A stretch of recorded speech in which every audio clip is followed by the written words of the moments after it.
everybody, and welcome to Let's Talk About It. I'm your host, Jay Reed. It's good to see all of you today. I hope that everybody's had a great day. Well, we got a great show lined up for you today, a show that will truly inspire you, because that's what we're all about here. Inspiration and motivation. So I need you to grab a snack, sit back, let's talk about it, and we'll be right back. Hey, this is Jay Reed, and I'm so excited about my new show, Let's Talk About It. And I want you to connect with us on all social media platforms, Instagram, Facebook, and you can subscribe to our YouTube channel. I look forward to connecting with you.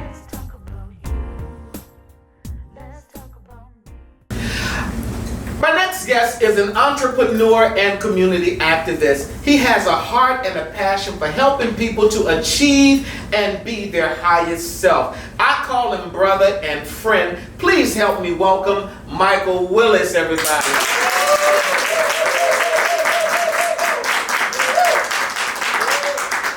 Well, Michael Willis, I finally got you. I trapped you.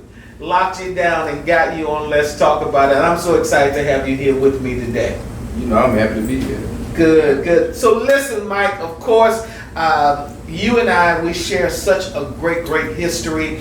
Many of you that have followed my musical career, many of you know, may be aware, may not be aware, that this young man, he was a very large contribution to my gospel music career and where I am right now. So again, those that may not know you, everybody knows you, but those that may not know you on this platform, let's tell them a little bit about yourself. Okay, well, Michael Willis, aka Money Mike Willis, met Jay Reed funny. Wasn't supposed to even meet him, to be honest with you. And we met, heard him perform with New Beginning. And I'm sitting in the audience with a hat on like I'm Puffy in the background. I'm like, who this dude is? You know what I'm saying? Like, just killing it. Like, how can this tone be on the same level or better than them? So, realistically, like, when people ask me about my story is never about me.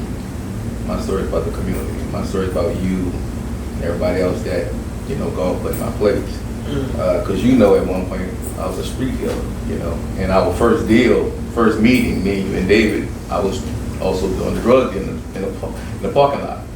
And it didn't go through, so I came back in the restaurant, and I told Jay, I said, you know what? This have never happened where me and my connect don't connect. So I said, I'm gonna take this money and I'm gonna invest it to you. And we went from there. Yeah. And didn't know too much about gospel. I'm from the streets, did hip hop, R&B, clubs, the West Bank Super Sunday. I originated Caesar's Place, did the FEMA Friday with Frida. But Jay just took me for a whole different journey. And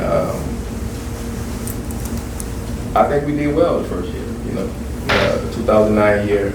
But we didn't know certain things, you know, but we was there. And we learned a lot just being there. And again, lack of knowledge, you know, I tell anybody, man, that's the thing that we have a problem with also in the community. So even with the work that I do in the community, I've never, in my opinion, I've just never done it for myself. Like, I've always invested into others and other people. And, but you helped me as well, you know what I'm saying? I mean, you know, I was rough on the road. You know, I was ready to look. I'm gonna whoop him, he about to get on the, you know what I'm saying? Like, he gotta go. You know, like, he was my bodyguard and my manager. Look, the people didn't know what I was. I'm wearing all black, no smile. They're like, who do this?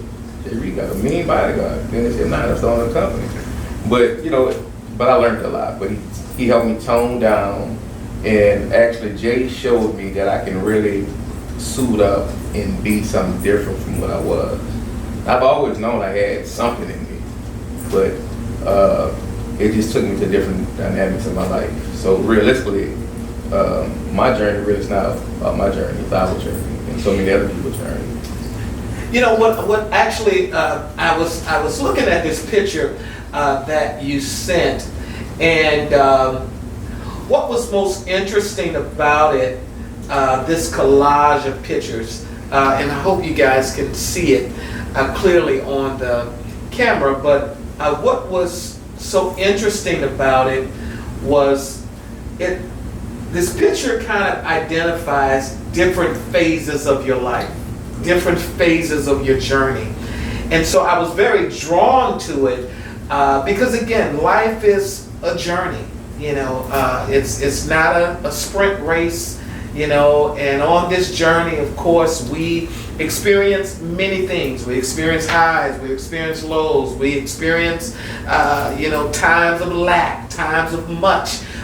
So on the journey, again, I know that you have always had a passion and a heart for helping people. Where did that come from? I mean, Superman. They asked him what the S stood for on his chest, and they said hope.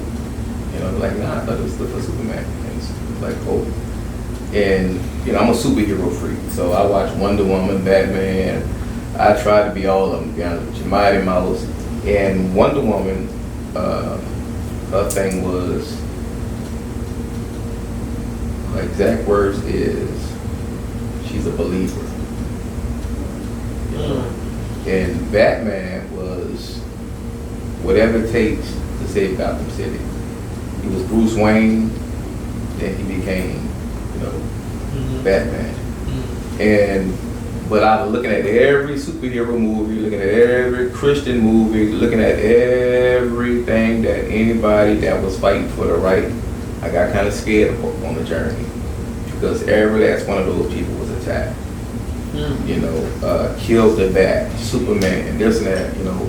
People feel like one person. How can this one person do something that a whole police force can't do? How can this one person make an impact in the music industry or any industry independently? We had a P&D deal. We was with Malico.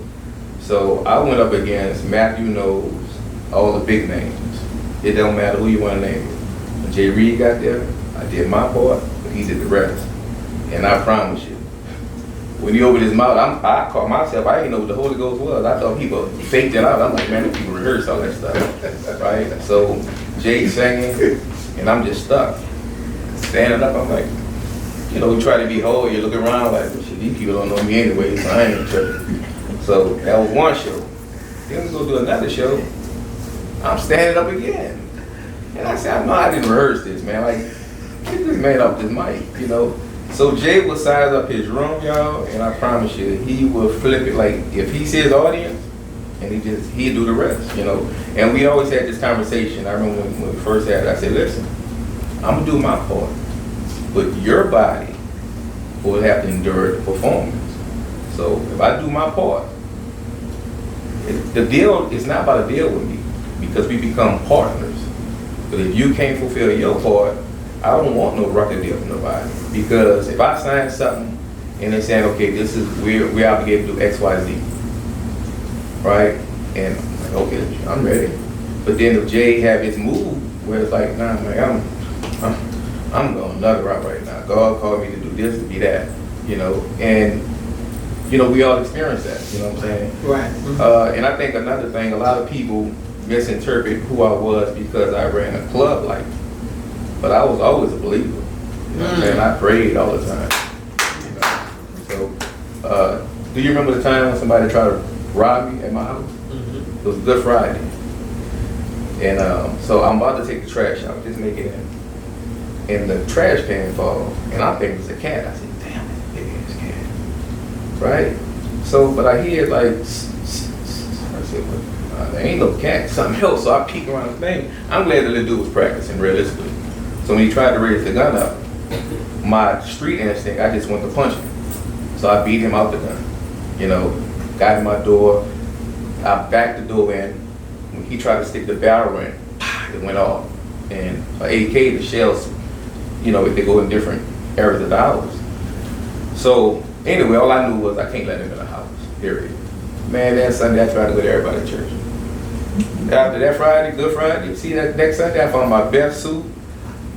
Jay, where you at? I went to everybody in church that Sunday because I knew it was the grace of God, you know. I had the blood clot situation, you know what I'm saying? And just sitting in the hospital 5 days.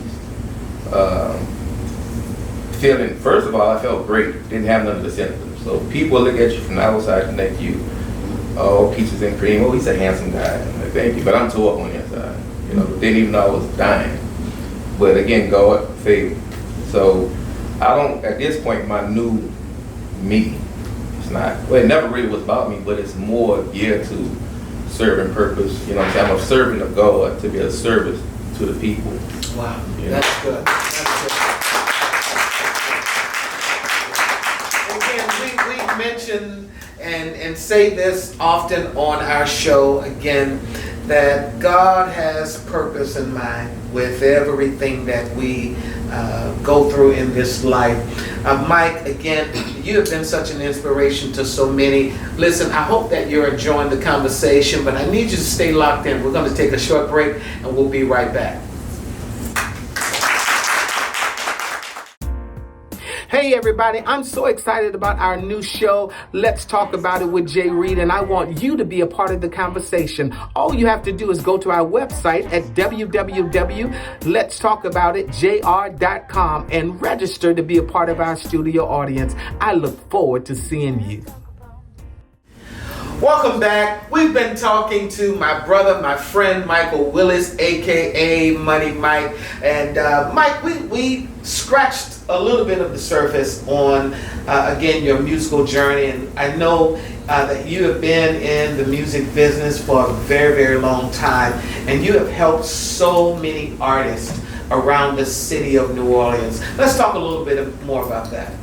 Okay, well, it started off in high school, getting kicked out of class for trade. He was always wanting to be a rapper, beating on the desk, and I wanted to be a businessman, so the teacher put both of us out of class, and I'm like, what I did? She said, Michael, when I'm teaching, you're not going to do nothing in your life, period. And I'm like, no. You can't put me up, you don't understand, my mom would do drugs.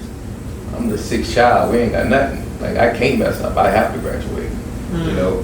And so I was drum major at Landry and at Walker. So they kind of put me on a different platform being drum major back then. So I worked with Trey A. That's how I started. Then we did Zeta, because I had a company called Smoke One Records when we first started out. Then I started Two Loaded Records. I put out with Fisher Foods, Shorty Rock, a song called For Shiggity, Player. And then I worked with Lil Jenks. And it went from there. Met Russell Simmons a couple of times. He came down and tried to negotiate a deal. My stupid self. Okay, but so after Trey 8, we did the Down South Hustle with Master P. All right, so when P came down, we kind of showed him some stuff that we knew how to do in the South. He started recording in the Gretna Greens by Cole Stevenson House. And Master P just took the idea and he flipped it. Like, and I tell anybody, if somebody give you an idea and show you something, don't waste it. So I admired him because he didn't waste it, and he saw, you know, and I saw something in him as well, you know. So we connect very well. I do casting calls for him. I got hooked up to, done a lot of stuff with him. I work with Ghetto Twins. I'm in a Responsibility video. Like I said, Big Frida, Cozy with the Curls, Sub Tweet Sean, Hit the Dolphin, Emoji Bounce Song, all that's me, you know. But I never did it for the fame of it. I didn't care. You know what I'm saying? There was kids with talent. Let's figure out how to keep them off the street and keep them busy. I was doing fundraisers and dances. I was 16, 17, 18. Pastor Brown gave me my first opportunity to use St. Mary's Hall. So that's when I started my career of giving talent shows. And Shane Williams gave me my opportunity to do my first talent show at O'Hare Walker. Mm-hmm. And so anyway, it started from there. Then a policeman, Luis Martinez, warned me, you know, about something. And I'm like, okay. So anyway, when he warned me, he didn't know, and nobody understood. Like at that moment, it made me use more of my business skills and start doing more and more and more versus getting out the street business. Super Sunday, it was basically before I got involved, you may have had about 100, 200 people there. So I think you came the first year, right, when I got involved. It's like nobody believed in subdivision. They didn't even give me a stage or nothing. I had a flatbed truck, put the speakers on the side, this and that. And next thing you know, we turned around, there 10,000 people in the park. You know, and it's been like that ever since. What I did was I gave local artists this opportunity to perform. Magnolia Shorty, Big Frida, Courtney Hart, whoever you want to name, they all came through me. I did Juvie Tuesday with Juvenile, FEMA Friday with Frida, that was after Katrina. So we was wall to wall, you know. So I've been blessed to make a lot of money off of things I like to do. But no, the creative part, nobody never saw the vision. Nobody. So when it expanded, it did what it did. But I was glad that God just kept pushing me and kept pushing me, pushing me, and pushing me. So now what I do with the community stuff is that I met thousands of people, you know, on the road, in town, out of town. But I didn't think that they'd just cling on to me that way, right? So after the blood clot happened, I said, I don't want to do events no more because I'm not giving people nothing. We had a great party, but where is the resources? You know what I'm saying? So I made a vow to myself that if I do events, I want to figure out not only do we have a great event, how do I give the people, like I got 10,000 people out here, how do I send them in the right direction to get the help for mental, physical, spiritual? You know, like the city offers a lot of resources. The problem is that it's not offered to the general public. So we have a lot going on here, but our kind of people, the minorities, don't know too much about it. So that's what I use. I use my platform now to get victims of violent crimes, gun violence, and anything you want to name, get them and put them in the right path. Because I'm getting tired of funerals, y'all. Like I've been over 60-some funerals this year. Yeah, we've of course us that here live locally here in the city of New Orleans. If you turn on the news, 9 times out of 10 you're going to see Money Mike on the news representing some family that he is helping to cope with the loss, especially of our young kids. I know that young people have a very special place in your heart. Well, I was one of them, so it's like what they trying to figure out, I ain't trying to figure out. I know, you know what I'm saying? I know who the kid is. I know how the kid was that didn't have a voice. I know the broken household, and realistically, when you're dealing with a crisis, all these disasters, back to back to back, and we're isolated now, like normally you can walk away from your lady, old man, your children, now you just stuck like, hold up, I ain't know my child can eat this much. I ain't know my child flip around the house that much, So dealing with your own child sometimes show people like life is hard, So again, I want to use my platform for others, period. But I want the media, I want the district attorney, I want the public officials, I want the church, I want the school system. We have to reintroduce and re-educate and go back to some of the traditional things that did work for us because we got lost some kind of way, whatever the trend, whatever it is. I don't want to be a part of it, but I want to be a part of the solution. So I go to a lot of meetings, y'all, and believe me, I'm telling y'all the truth. They don't have a clue. I don't care how many times you see something on TV talking about we got a plan, this and that. Well, when does it kick in? All these experts, when do it kick in? Because every day we say the same thing. And last week they said they had a plan. Week before that they said they had a plan. Week before that they said the experts came in. But when do we apply it? And that's the problem that I'm seeing right now, Jay. It's like I'm watching everybody talk, meeting, but there's no sense of urgency. And if we have no sense of urgency for our kids, we in October. We just was announced the murder capital of the United States of America. You know what I'm saying? So when do it kick in. And I'm not trying to insult nobody. All I'm saying is that they need to figure out how to come together as council members and men, city officials, and stop fighting each other. The police department got to work with the district attorney got to, you know what I'm saying? Like, Sean is going to arrest everybody.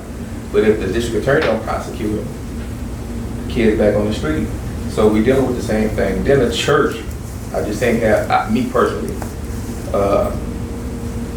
at one point before it was about just nonprofit, everybody wanted to they wanted to build a foundation for a pool pit to baptize people. So we got away from that. Now they don't want a bigger pool pit, they want a bigger car, bigger house. So I'm just saying, like, we got lost somewhere. You know, the school system used to call home, your child didn't make it to homeroom. Because now at this point, you got to go figure out where your child is at, because you know you brought your child to school. So no way my child would be carjacked except by like 12, 11 o'clock, whatever in the morning, if I thought they was in school. So we got to go back to some things, truancy. We got to put community back at the playgrounds. You know, New Orleans is not a gang city. It's a territory. It's a ward. So once you connect all these wards together, but they got the new school app, what it is, where you can apply some kind of app, and then your child go to any school versus the area where they from. Right. So when that happens, is that now you put a lion, a tiger, and a bear in the same area. Somebody go fight for the territory. So that's what we have going on. So even when you seen them merging all the parks and shut down some parks, you and I used to be rivals. You number 2 over there for them, I'm number 3 over there for me, right? And I'm the star here. But now you just shut that park down. Now you got to come over and fend for yourself. And I'm the star. But now me and you got beef because I need the spotlight. So when you do that, again, you make confrontation from youngsters. So I don't know who made that plan, came up with it, but it's going to backfire and it's going to hurt the youth. And that's why you're seeing the stuff going on from the young age. Because of that, is, you know, everybody fighting for position. Yeah. So, well, we certainly appreciate again what you have contributed to helping to make our city a better place, and again for all of the work that you have done with and the passion and the heart that you've had for helping others and artists such as myself. Again, as I said in my introduction, to achieve being their highest self. If nobody else came back to say thank you, I want to say thank you. Thank you. Thank you again for the heart that you have to give. Thank you for the heart that you have to be a blessing to others. One of my favorite scriptures, one of my favorite sayings is, we have to understand that we are blessed to be a blessing. And I believe if many of us would begin to adapt that and live our lives out that way, our world would be so much more a better place to live. Our city would be so much a better place to live. So Michael, we know again that you do a whole lot of community work. You have a nonprofit organization called Hope Project, which sponsors many events here in the city of New Orleans. So if people want to get in contact with you, of course, they can go to your social media platforms, which is on Facebook. It's at Money Mike Willis. On your Instagram, again, the same, at Money Mike Willis. Again, and Twitter, Money Mike Will. And Twitter, Money Mike Will. Yeah. Come on. I love you. Know what? I just want y'all to understand this though. Like, again, I told you my journey is not my journey. Life is a mystery. You know what I'm saying? And when your grandmother was alive, you used to do further along. You know, and I caught it. I'm like, further along you live, you'll start seeing different things by and by.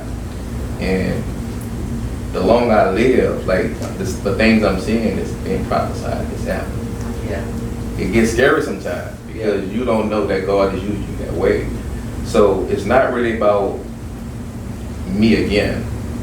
It's all of us. You know what I'm saying? So I just want to continue to do the work. I'm going to continue to do the work regardless. And we have a lot of programs we're going to put in place for the youth and parents, though, because I want to get the family back to being a family. We got to start doing stuff on Sundays again. Yeah. You know, somebody got to make the collard greens, potato salad. Don't forget that, y'all.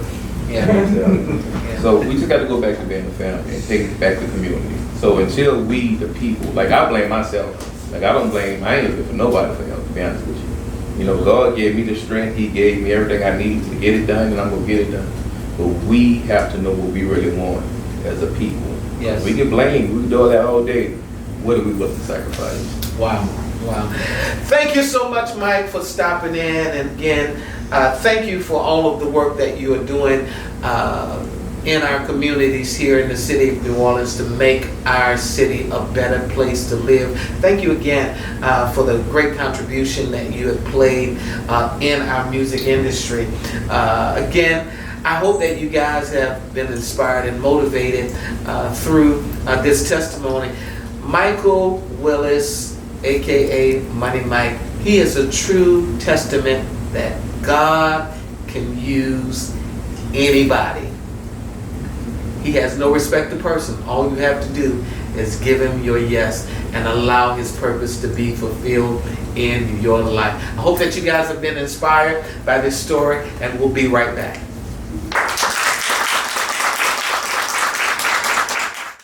Well, today has been a great show. I hope that you have been inspired and motivated. I would like to thank all of my wonderful guests that joined us on the platform on today. Until next time, let's keep the conversation going and let's talk about it. I'll see you next time.